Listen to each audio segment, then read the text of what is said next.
Arsène Lagriffe, hors-la-loi, chapitre 5.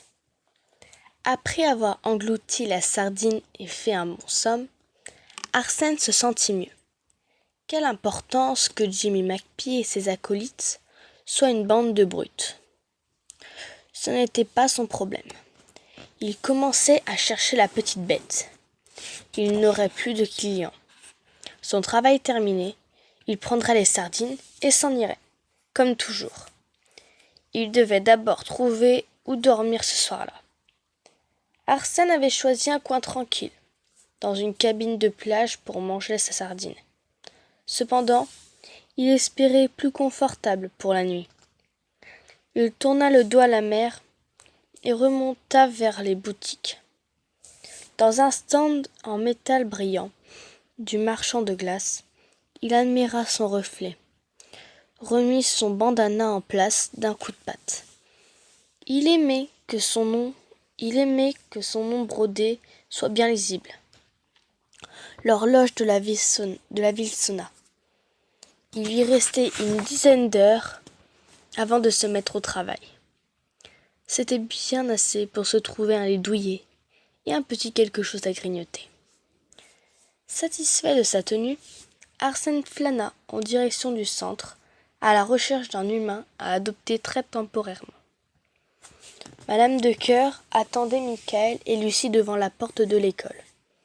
Sur le court trajet qui les ramenait rue des Fleurs, il ouvrait 2 paquets de chips.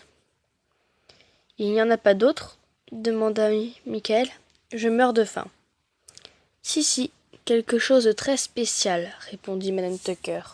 « Quoi ? Des sardines. »« Burk !» s'écria Lucie.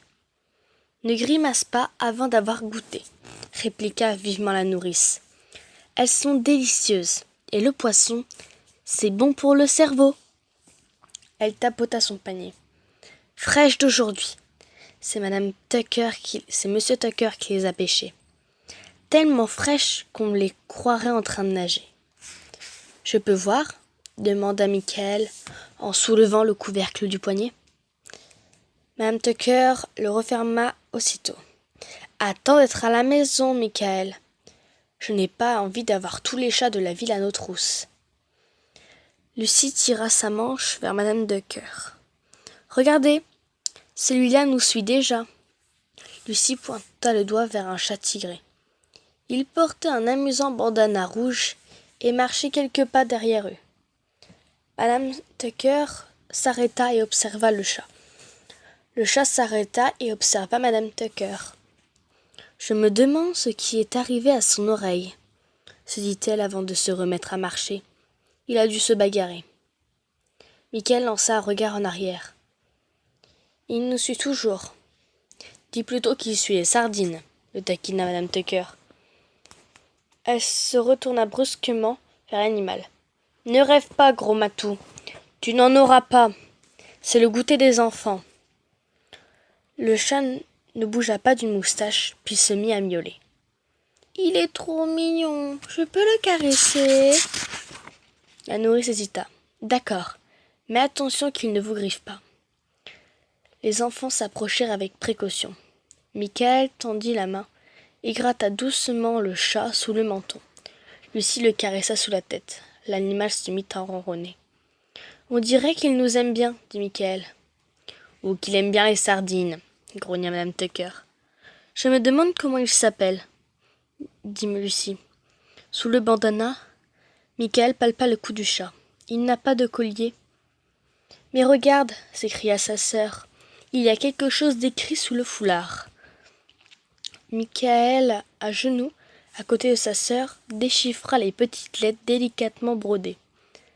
Arsène Mitten Escogriffe Lagriffe, lut-il lentement.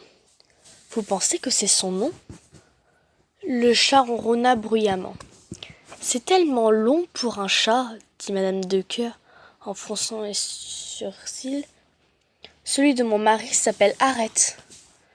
J'aime bien son nom, dit Lucie. Arsène Mitten et Escogriffe Lagriffe. Ça rime.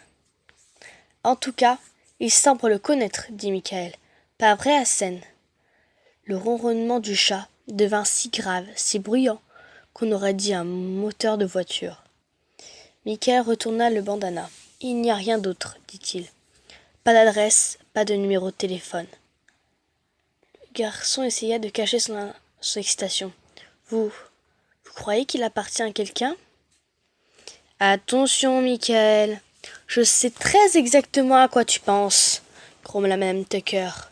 « N'oublie pas que tu ne pourras pas le garder. »« Je croyais que vous étiez de notre côté, » répondit le garçon déçu. « Je le suis, mais ce n'est pas parce qu'il n'a pas de collier qu'il n'a pas de maître, » expliqua Madame Tucker. « Surtout avec un nom pareil. La preuve, quelqu'un a nué ce foulard autour du cou. Il n'a pas pu l'accrocher seul. »« Pourquoi pas ?» intervient Lucie. « Vous avez dit que ce matin que les chats étaient très intelligents. »« Peu importe ce que j'ai dit, » s'agaça alors Madame Tucker. « Si c'était votre chat, vous n'aimeriez pas que quelqu'un d'autre l'attire loin de chez vous avec son panier de poissons ?» Assis pendant toute notre discussion, Arsène vient se frotter contre les chevilles des enfants. Il ronronnait toutefois tout doucement.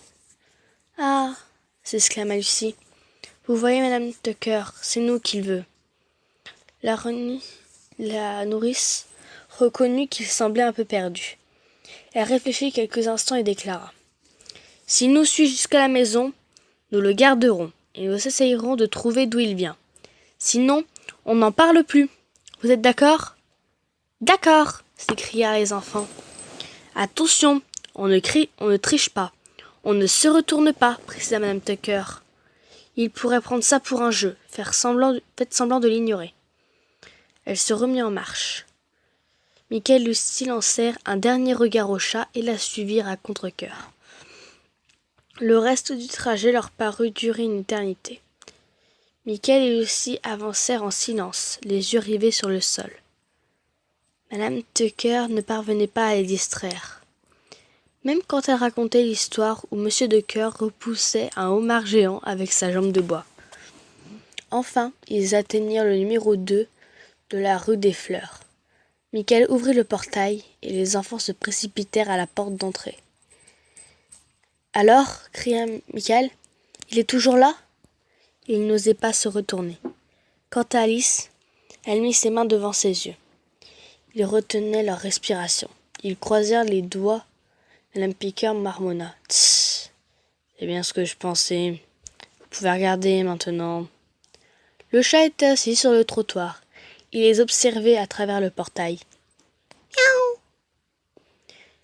Lucie cria et se mit à sauter de joie. Michael souriait. Même Madame Tucker pouffa.